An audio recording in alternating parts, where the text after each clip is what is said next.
Today, we're doing something a bit different. I asked you to submit questions about challenges that you're facing in your web design business, and I got the expert of starting, growing, and running a web design business and my good friend, Paige Brunton, to answer them. Paige has taught thousands of students how to start and build and scale their web design businesses. She is a treasure trove of knowledge in this industry, and I can't wait for you to hear all of her answers and our conversation because there was just so many business-changing little tips and just so much helpful advice overall. So you're going to love it. Let's just jump right in. So we've got a bunch of questions here, combination of things that my audience struggles with and things that I've struggled with in the past that I've put together. And I want to basically pick your brain and ask you for specific advice for these questions and scenarios. So I think this is going to be really fun and hopefully we can help some people today. Okay, so my first question is, I'm just starting out in web design and I'm completely overwhelmed by all of the different tools and platforms out there. Should I focus on learning one platform really well, like WordPress, or should I try and get a basic understanding of multiple platforms like Webflow, Squarespace, Shopify? There's obviously so many different platforms. How do I decide and where do I start? There are absolute bananas number of web designers who are successful on just one platform, on any one of those platforms. So like WordPress, Shopify, Showit, Squarespace, Wix, whatever. Let me say this. As a web designer, you only have capacity to take on so many projects in a year. Let's say you could do 20, maybe 30 projects or something in a year. There are definitely at least 20 or 30 people, let's be real, there's hundreds of thousands that need a website on any one of these platforms designed by a designer. And so my advice is this, is that you can do them all, but you're going to make your life significantly harder. When these things update, just even learning them in the first place, like just learning an entire platform takes a long time, as you are quickly about to learn if you try to do it right now on YouTube. And so if you just learn one, it's going to be a lot faster for you to get to your goal. And I think the reason that people feel like, oh no, I need to offer them all is because there's not enough clients if I just do one platform. But the truth is that, like, again, there's so many businesses every single year who like either need a new website because they started a new business, or they have a business already established, their old website's terrible, or they got a website redesigned 3 years ago, now they want to do it again. And so like it is a good amount of time between the service and doing the service again, but it does genuinely recur every couple of years. So my advice would be pick one. I actually have a YouTube video on that. We can link that below on like how to pick one as a website designer, because there are some factors to consider, but I would definitely say like one is going to make your life a bajillion times easier.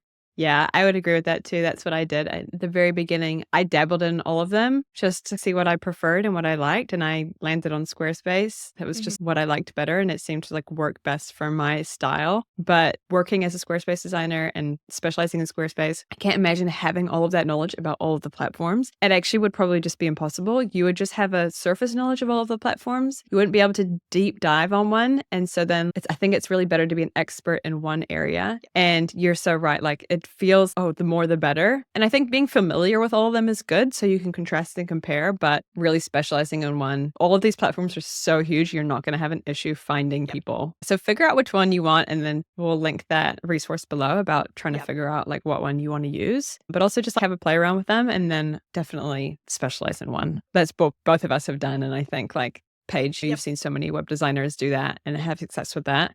So I think that's probably the route to go. Next question.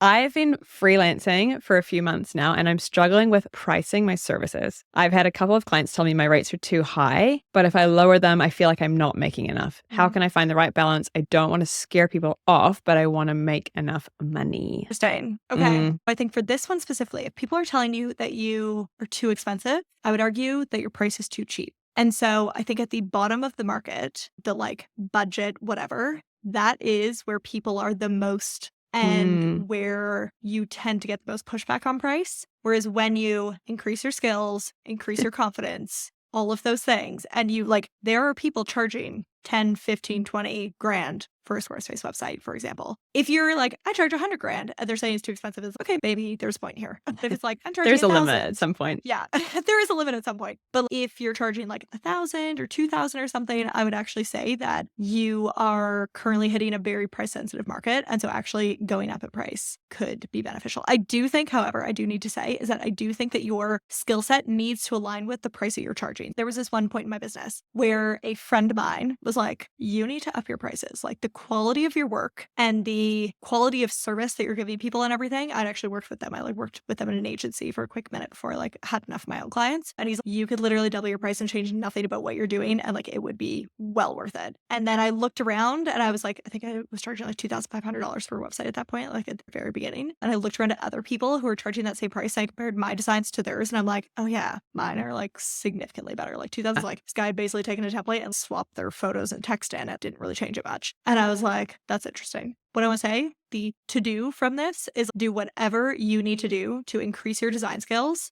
and your confidence. Yeah. Maybe that's some mindset books. Maybe that's some courses on website design. Maybe that's some books on like branding and I don't know, like best practices of like spacing, hierarchy, and whatever. Like those are the things that I would do to actually solve this problem. Yeah. When you get your confidence, it's like it goes hand in hand with your skills. So like you have the confidence that you have the skills that you can charge more or you can charge enough. And I loved that. Like that just is so true. And it just blew my mind. Or you're like, yeah, if someone's saying that you're too expensive, either you are like really overly charging. I really doubt it in this scenario, but you're really overly charging for what you're offering. And I highly doubt it.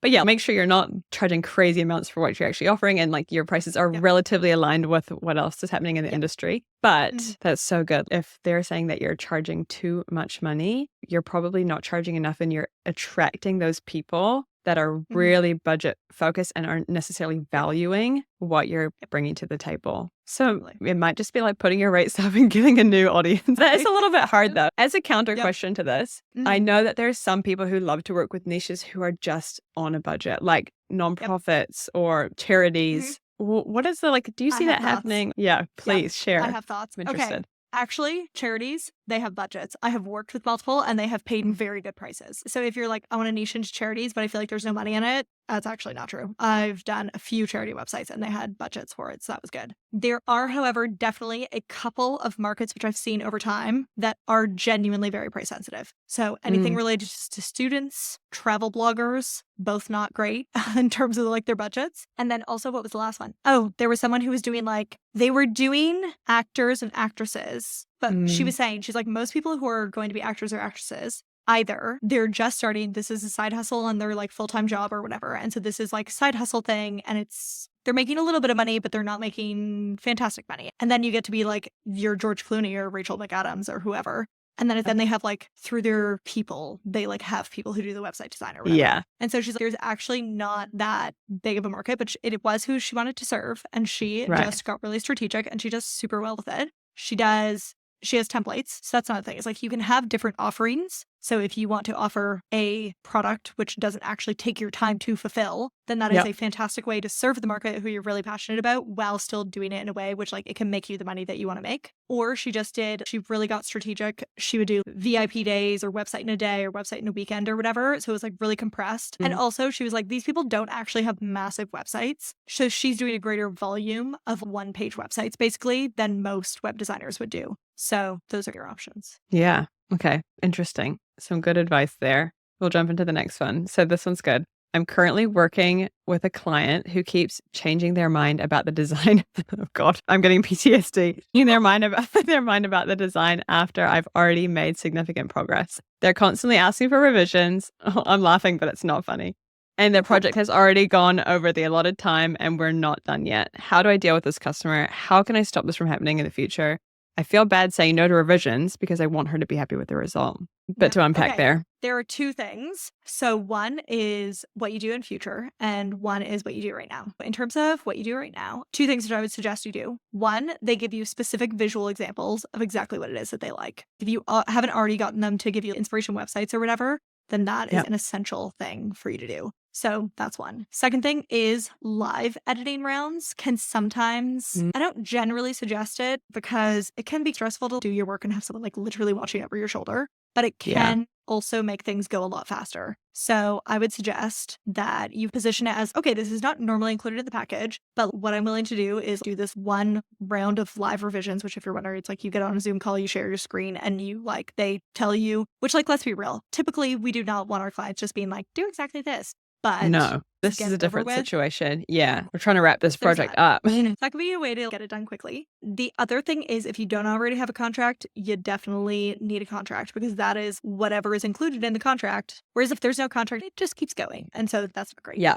We've got nothing to fall for back on. future, you need a web designer agreement between you and your client. And then in future, you need a very specific process and very well communicated deadlines. For example, in my business, I would do like a 2-week web design period. So I knew exactly every day what was supposed to be happening and would like keep that project. And so I'm telling my client, okay, we're done this now. And now we're moving on to this. And then we have this much time to do this thing. And we have this much time to do this thing. And so I think that often people are afraid to set a very specific process and timeline because they're like, what if it goes over? But the interesting thing is that like when you don't have one, then it does go over. When It you will do go have over. one, then Yeah. or it doesn't go over when you do have that very specific process and timeline. So I literally had like 100% record of that thing did not go over 2 weeks. Like it happened. Yeah. And so I would tell my clients, I can guarantee you a launch date, but that also means coming back to also potential reasons that you're having this problem is like if they're taking forever to get you the content or to get you the feedback and the revisions and whatever. And so I would, I knew I had a first couple projects and they crowdsourced opinions from like everyone they knew. And I was like, that's a problem. Then I changed how I did things. And it was like, okay, we have like, I'm going to give you this. I need your feedback by this date and this time. And so it's like, I think new designers are so afraid to give their client a deadline because it's, oh, like they're paying me. Yeah. So I should just do whatever they want. But you get yourself into so many more problems. Yes. Yeah. I was definitely like that at the beginning as well. Like all of my projects went over. I didn't do custom design long enough to structure it enough to have a 2-week process or whatever time frame you want to do. But I'm like, man, like now I look back, I'm like, that was 100% what I would do if I was going back. And the amount of expectations you need to set between the contract and the timeline and just being so upfront with exactly like when I first started, I was like, I saw people doing that and I was like, I don't feel comfortable doing that. People would be like, oh, you get 2 rounds of revisions and that's it. And I was like, that's crazy. What if they don't like it? It's scary, but you'll learn. And through this process, you've probably learned that if you don't do that, it just will never end. Like people are indecisive. Some people aren't. Some people are great. And you might get really lucky and have people and that. But look, I would say 50% of clients are indecisive and will milk everything they can from you because they've paid money. And if you're not really putting your foot down and you're willing to do these revisions, then they'll just keep asking for them. Yep. So you need to have the confidence to be able to say no more revisions. And that confidence can come from setting those expectations before you start. Because if you pull out oh no, there's no more revisions now, they're going to be like, why? Where does it say that these revisions are ever going to stop? So much of that like pre stuff is so important. It's about setting it up for success beforehand. Like when you're in it, it's really tough to bring that situation back in. So it's like whatever you can do to get this thing polished up is do it. Even if it's like not what you normally would do or anything, then use it as a lesson of what you change in the future for sure. I was going to say like this, like, take it as a learning experience. Yeah, exactly. It is not normal. Like all my students, it is not a normal occurrence for them to have drag on projects. The vast majority are not having that problem. Yeah, because you teach that specific process of have a time frame. This is when you do this, set these expectations. All of those things. Exactly. Yeah. And so I think I don't say that to make someone feel bad. I say that to just know that you don't need to think, oh, it's always going to be that way. That's what I'm like trying to get across. Yeah, for sure. Like it does not have to be this way. This can be the last project for you that this happens with. Exactly. And we've all been there. We've all done it. A bit of time and a bit of confidence and getting those timeframes and systems in check. You won't even need the confidence anymore because you'll be like, you already agreed to this. So this is just the reality. I'm not saying anything out of pocket. This is exactly what you agreed to. So it's scary to say those things, but it's so much less scary once you've already discussed them up front and they've actually agreed to that. So So this person is in this situation. Where can they get some advice? I'm sure you've got resources about the systems and the processes and like where could they go and find that information? So if you're watching this before the 20th, 21st, 22nd of October, then I'm hosting a bootcamp. It's called the Profitable and Productive Web Designer Bootcamp. It's 3 days. It's all totally free. It's fantastic. And on one of those days, we were talking specifically about like that. Yeah. Like setting the boundaries, setting the system, setting the process and everything. And so that would be a massively beneficial thing for you to do. So we'll put the link below where you can register. That's really good. It's a free event. So if you're watching this before then, go save your seat. And if you're not watching this before then you can still go to the link. We host it every once in a while. So you can just potentially sign up there and it'll lead you somewhere. Yeah. Otherwise, I would say I'm sure you've got some blog posts about processes and I think I have a time freebie for that frames too. Maybe we I'm can pretty link sure something under the video, like too. extra Processes. information about Mhm. processes. Because I know, like, when you're in that situation, it's easy Oh. for people to be like, yeah, put your processes in here. What the hell? Like, where What do I is a start with the process? processes? Yeah. What am I supposed to I'm pretty write in sure- it? It's so easy. It's templated and Yeah. I'm pretty sure I have a process template freebie, so we'll put that below. cool. Okay. There'll be something below. Okay. Next question. I've been hearing a lot about the importance of finding a niche, but I'm worried that narrowing my focus will limit my potential clients. Should I specialize in a specific type of web design, like e-commerce or blogs, or keep my services more general? What are the pros and cons of niching down? I see people doing both. Yep. Okay, you can do both. I truly believe this. You can be successful with a niche. You can be successful without a niche. However, niching means two things. One, now, if you don't have the niche, your design skills need to be like top notch. Yeah. If you have a niche, you can get away with not as good of design skills if you're serving a very specific market. And so I do think that, especially for people who are beginning, who they're not like, I don't have the best designs in the world, then niching is a really good way to deal with that situation, if Yeah. that makes sense. So I had a really interesting conversation. I have literally thousands of students who I've taught how to do this now. And one of them, I was doing we do student success stories on our YouTube channel. And so she had niched into the health and wellness space. And then she had this feeling of, I don't know if limiting our business, and could the business be bigger if I didn't just have it in the health and wellness space websites or whatever. And so she literally unniched her business. Her name's Shaya. It's a really good, that free blow too. Have you got a video with her? Yeah, we have a video with her. Oh, cool. So yeah, but she was basically then she went to go write the copy for her website. And she was like, what the hell do I write? Yeah. It's so hard for her to rewrite the copy for her website when she wanted to unniche the business. And then she then thought about blog posts that she should write. And she was like, okay, before I could talk about acuity scheduling versus mind body or something for your health and wellness bookings. And she's on your website. And then she's like, oh, what softwares do I compare that applies to every single business owner ever now? Yeah. And she just, anyways, long story short, she niched. She went back. Niched and niched again. Free niched. Oh, that's so interesting. I think It makes that's it easier to communicate. It also makes it a lot easier to find your client as well. You can also niche by location. That's also a hilarious student story, which I just did the other day. She created this page. She lived in Portland, Oregon. She had created this page for Squarespace web designer in Portland, Oregon.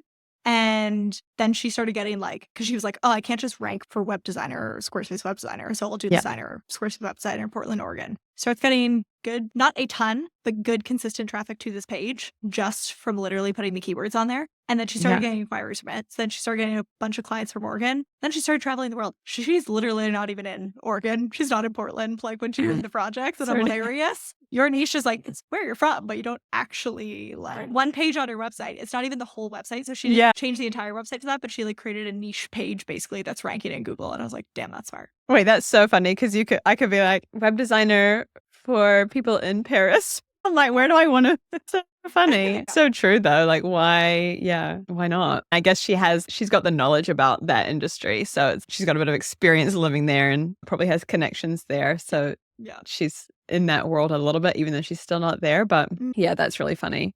Okay, so I think the answer there was yes and no. You don't have to find a niche. It makes your marketing much easier. Targeting specific people, it will probably be easier to find those people because you'll be able to find them. You know where they are. It'll be easier for them to find you as well. Yes. And then blog post example. Yeah, because they will be specifically looking for that. And then if you optimize your website or your entire business to be targeted towards those people, then it's easier for them to find you.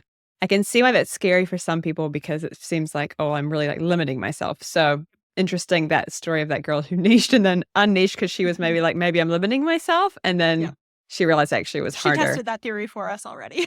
She tested that theory. Yeah, I love that. So if this person they're worried about, we've talked about their worries and debunked those.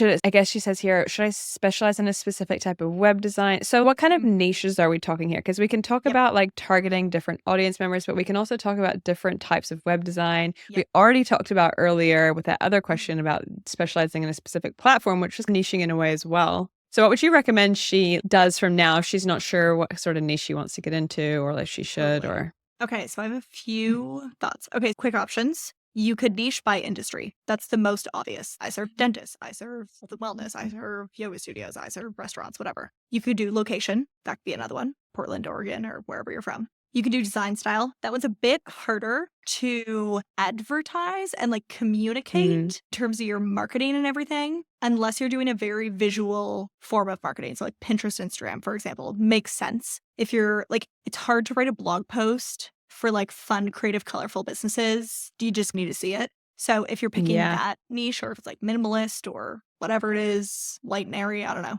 then like you want it, try to pick a visual marketing strategy for that one. Then the other one, okay, so another one, which is just like the most bananas example, but I think that this can be taken in many different directions and you can get very creative with this. So there's one of my students, she's amazing.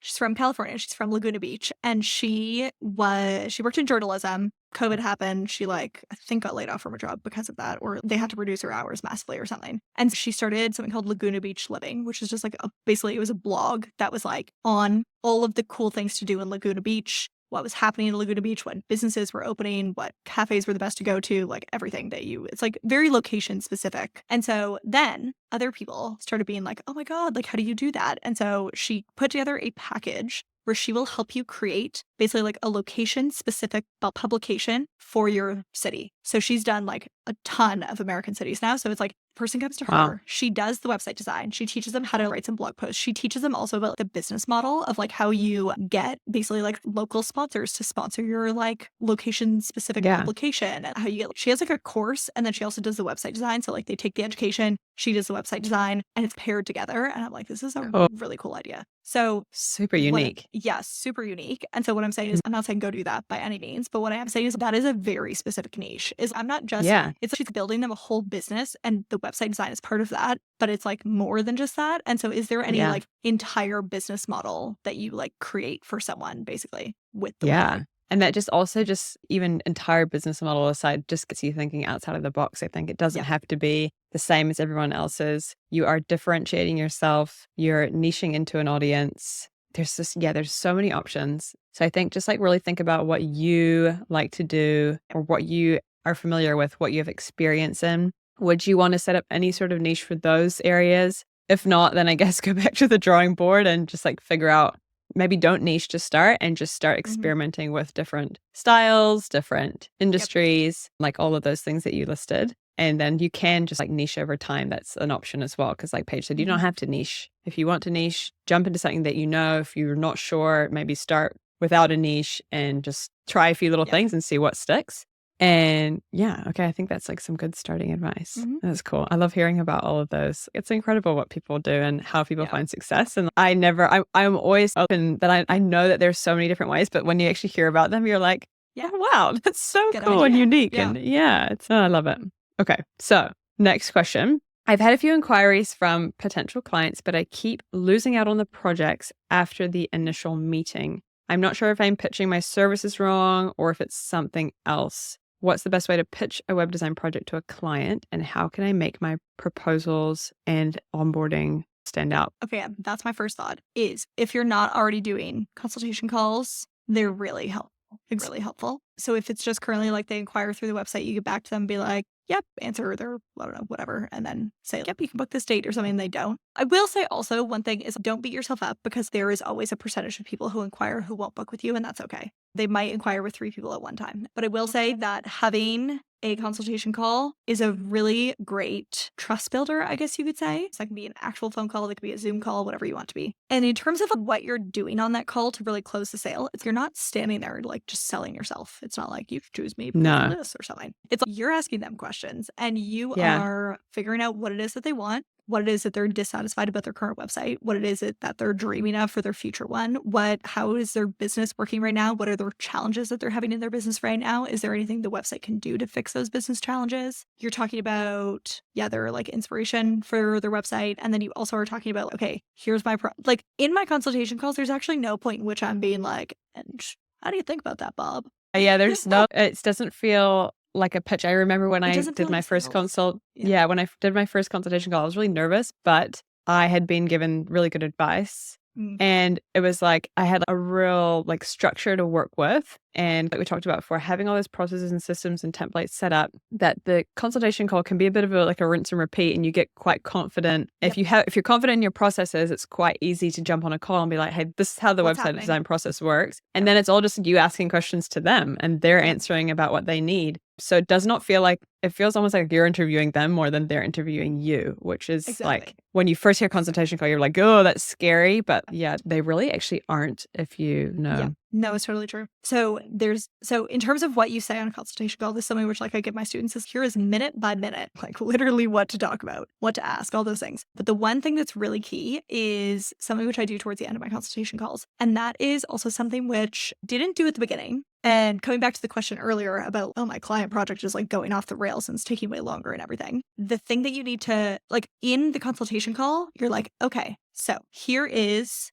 exactly what would happen if we were to work together. So first we're going to start with this, then we're going to do this, then we're going to do this, then we're going to do this. And you're mentioning like on this day and on this day and on this day. And so that's why I like doing like 2-week periods. So it's okay, on Monday of week 1, we do this. On Wednesday of whatever, we do that. And so you like walk them through the entire thing. And it starts with first, if you decide to like work with me after this, then I will send you a contract and like invoice or whatever. And then you go into the whole what happens. And then you talk about like your available design dates as well. I would never book, even if you have availability, because you're just starting. If you have availability tomorrow, don't say tomorrow, because it genuinely takes some time to do their client homework. And it's not the most confidence inducing statement as well. I would always put your first design date at least like a month out is like good. Yeah. So basically, don't feel like you're selling. Like you're asking them questions. You're telling them how it works when they work with you, which is a very confidence-inducing thing. Again, I like after a couple of years of like doing those things, it was just like I could literally say that process to a client on a consultation call in my sleep. And it was like they could just tell this girl knows what she's doing. This girl knows what's she's up. got her She stuff clearly together. has a plan. I trust her to implement. Yeah, it's like a win in that situation because you basically have a script to read from because you know exactly what you need to tell them. And at the same time, they're like, oh my God, this girl's got her shit together. Like she has a whole process for this. It makes them feel very confident in your process and in your services. And yeah, we've talked a bit about the process, but this is where you can really win over the customer without actually having to like be like, choose me. You can be like, this is what I do. And having those expectations, they'll generally be like, okay, I'm confident because she's confident in that process. And that process makes you feel confident, even if you aren't necessarily confident yet. So let's say this web designer, she's getting emails. Maybe she's not doing consult calls yet. She's just replying. I would say that generally what most people do is just reply, and you're going to stand out and you're going to land so many more clients if you say, let's jump on a call and we'll go through all of the details. And that's a huge way to stand out. So if you aren't already doing those, definitely do those. The one thing I would change about that process is it's not even that they send you an email and then you get back to them to book a consultation call. It's literally like on your website, you have it be like they fill out the form with all the information and then immediately it redirects them to a booking page to book the consultation call. That is like even better. Yeah, like just cut out a whole step. If you can get them on the call as soon as possible. Because then you're just going to build that relationship with them. And it's quick too, because Paige said they might be emailing multiple people. So whoever's getting back first with the most professional and like trust building, legit onboarding, got their stuff together, that's who they're going to choose. And they already know at this point, like they've probably emailed you because you have a portfolio up. So they probably already know your design style. It's not so much about that. They can see that you've got skills. It's about showing that you're like have those processes and that they can trust you. And if they're happy with that, so if you can put those two things together, it's pretty hard to not land a client. So let's say they've done the call and let's say the potential client has done calls with multiple people. What can they do from there to make it stand out in that process? Like how can they really? So the one thing which I think is very beneficial is on that call telling your available design dates. Let me just say something. We went to go look at apartments in London one time. And when we would go to the apartment, there's 4 other people looking at the same apartment. And so it like basically lit a fire under your bed to be like, do you like say now if you want this? And so the good thing as a website designer is that you have a limited availability of space, which they could book into. You tell them about the available design dates. And if you have any other consultation calls that week, I would definitely mention, just so you know, there's 1 or 2 other people like looking at that date or whatever. So just FYI. Also, when I was getting married, the wedding Photographers definitely did the same thing. They can only do one wedding per Saturday night or whatever. And so they would like later follow up by email if they got another consultation call booking like for that same date. They would let me know before they did the call, basically to put the pressure on to make a decision. That is something. A little bit of pressure is good. Yeah. That's good. That's a good little piece of advice. What does the follow-up process look like after you do that onboarding call? Yep. You can send some emails in terms of what you put in the email other than just, hi, want to work together. It could be like, you just finished up a client project and you like send that over and be like, hey, just finished this. Would love to make something equally amazing for you or whatever. Yeah. Let them know that you're thinking of them. And ideally with some sort of like value or insight or whatever. Or also that's the other thing is like on these consultation calls, you'll be having chats about hopefully you like chat a little bit about their life. Say they mentioned little Timmy is like his first baseball game, then follow up and ask how little Timmy's first baseball game went or whatever.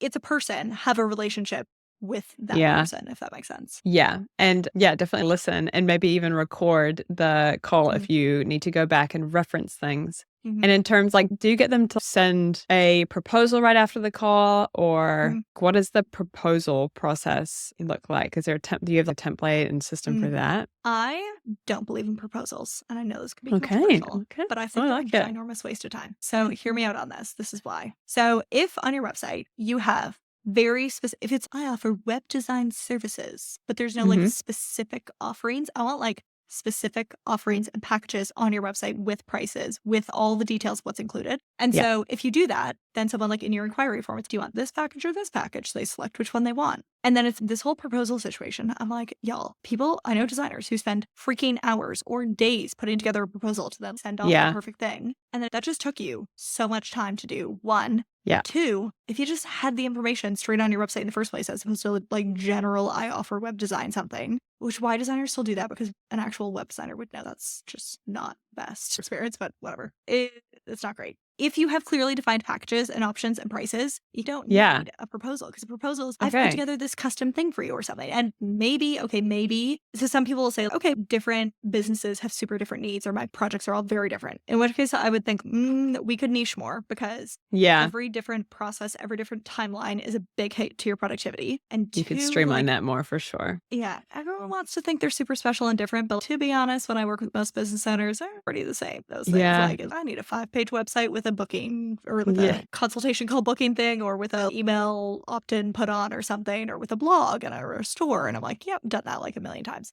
Fits into the process that you already have. I think that's, every web design project is different, but like you can have a standardized process and 90% of the time people are going to fit into that some way or another. Yeah. I think this is just me. It's like just a bit of a moral preference, which I have. I just don't feel like it's right to charge people different amounts of money based off, I think this person has a ton of money, so I'm going to charge them way more. I'm like, I just don't know if that's that doesn't make sense. And so I just always felt weird about that. And I was like, it's just, I'm deciding how much I want to make in a year, figuring out what my pricing needs to be from that. And I'm going out looking at those projects. And I just felt like a little bit, I don't know, I just don't love that. Yeah, that doesn't make sense to me either. I don't like that. And I think going back to processes again and timelines, if you have that specific process and timeline, it's so easy to say, okay, I know it's going to take me this much time, so I need to charge this much.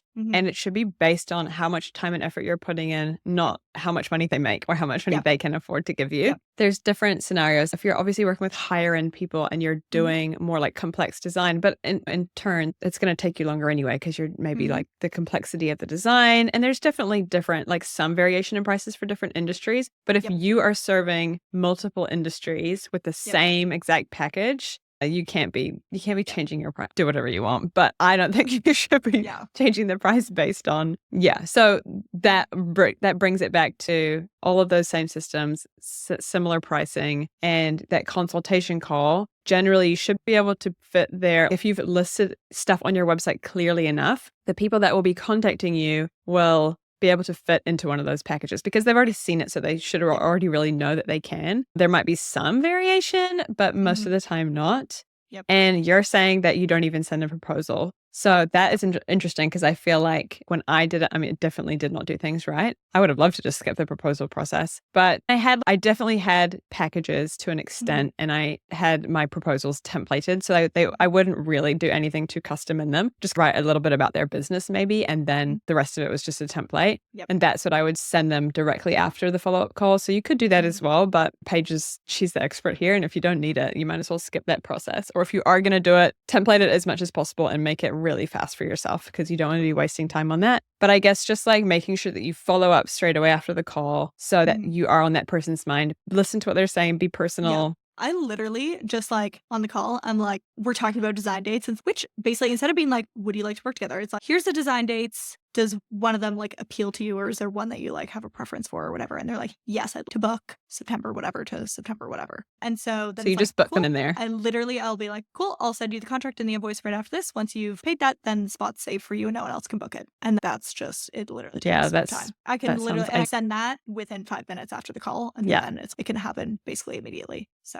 so that's the goal. Trying to get them booked on the call. If they inquired with 3 people and then you were just like so good and efficient on that call and just sent that off, like you could literally have booked the project before someone else even got back to their email to like respond or whatever. So because there's nothing like you haven't, like if they're booking the consult call straight away and you're booking them on the consult call, you can't really get faster than that. Okay, I'm currently designing a website for a client who can't articulate what they want. They give vague feedback like I want it to pop or make it modern, but to provide concrete examples or details, it's hard to nail down their vision. How can I help this client who doesn't really know what they want? I see some gaps there already, but I feel like you've got some good advice. So the thing which I'll say is this, is that people struggle to use words to describe something visual, for sure. And literally getting them to show you visual examples is going to be the easiest method for this to be fixed. So that could be at the very beginning. If you haven't already started asking for inspiration websites, start asking for inspiration websites. Or in the feedback review process or whatever, like if you get them to go into, like if you're like, they're like, oh, I don't know of any examples or something, you can send them to Pinterest. Like maybe you have a board of a bajillion pins of website designs or something, or you can just like search website design, then that could really help. Like you could have examples of make it pop or modern or whatever, boho on different like boards, for example, and then they could look through and be like, oh, like that or whatever.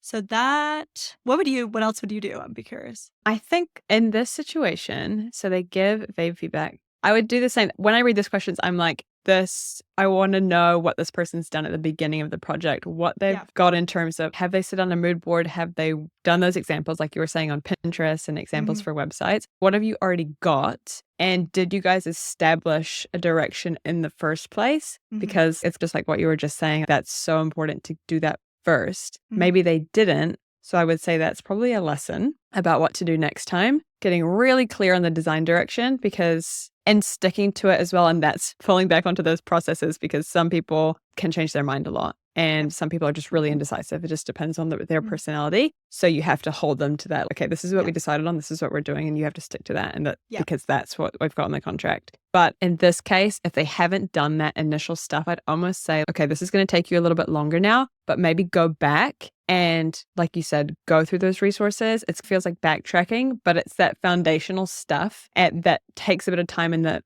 upfront that is going to save you so much time during the design. Because the last thing you want to be doing is like doing the design and then making changes to the aesthetic. Like you want like tweaking layout bits and stuff is like normal, or like tweaking things around the actual site. But the whole aesthetic should be set already. So I would go back and like the processes. Do you teach that in your course about the processes of like mood boarding and client direction and stuff like that? Yeah.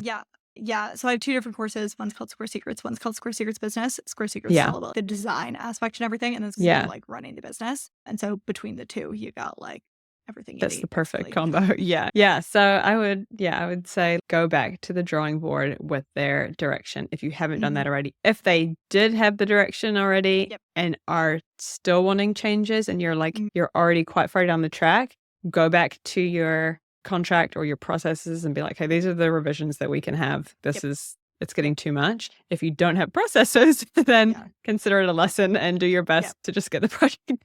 The other thing is feedback from a lot of people. If the feedback is suddenly getting very confusing and it's contradicting itself, One time I did a website for a school. It was actually like, so speaking of like nonprofit charity, it was actually like a nonprofit charity type school. And that was my very quick lesson in that you should tell your client before the revisions even happen. The revision should all come through one person. And also if you shorten their like revision timeline, so it's like you give it to them, they have 24 hours to get you the feedback, and then you like work on the next round of revisions. They don't even have time to go crowdsource from like everyone they know. But two is you tell them also. So I was like having like teachers, parents, principal, all sending me like feedback. And some of it was conflicting. And I was like, this is not like, it literally does. It doesn't, I can't do it because it doesn't make any sense.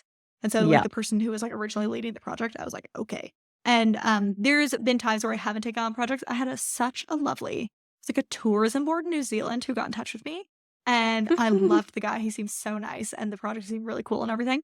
But he's the like local tourism board or something, which met once a month, had to give feedback on it. And I was like, nope, sorry. Take the project because I was like, one, I mean, to wait a month to hear revision rounds, like just doesn't work with my like process and timeline. And two, different people giving feedback on a website. So I actually really prefer very small businesses where there's 1, 2, or 3 people in the business, not like 50 people in the business. Yeah, that's a really good point and really good. At least they told you, so you can like they didn't just spring that on you later. Call, and so I was like, yeah. So that's something good to ask on the consultation call. Also, if you feel, I think you said if the feedback starts to come in hot and like all over the place, and you sense that it might be coming from multiple people. Yeah, maybe that's even something that you can say in the consultation call, or say if it's already happening, be like, just can we like rein it in with the different people's feedback in the nicest way possible? Yeah, it's going to come through, collect all the feedback, and then you decide what you would actually like me to do, because some of the feedback is conflicting. So I'm not sure which to do. So like just have the feedback go through one person. Yeah. Basically. So whether it's not specific enough or conflicting, there's definitely things you can do. And I think a lot of that is about getting those foundations set up, getting those visuals, and deciding together on a vision before you start really getting into the guts of building the actual website. Yeah, like lots of good lessons here. I've experienced so much of this stuff, like pretty much all of it. And so I can attest to get the systems working because they do work. And you've taught so many people how to become web designers. And so you've seen this happen. You haven't seen it happen because you've taught them all not to do this. But you've seen all the systems working, right? They work. Yeah. Cool. Okay, that's all the questions I have. I think that was awesome. I think we answered a lot of them really well. I think so many of them came back to getting those systems in place and those processes, bit of information about pricing and stuff like that. I know that you are an expert at all this stuff. So if people want to learn more about it, what do you have for them? Where should they go? We did talk about the boot camp. Yep.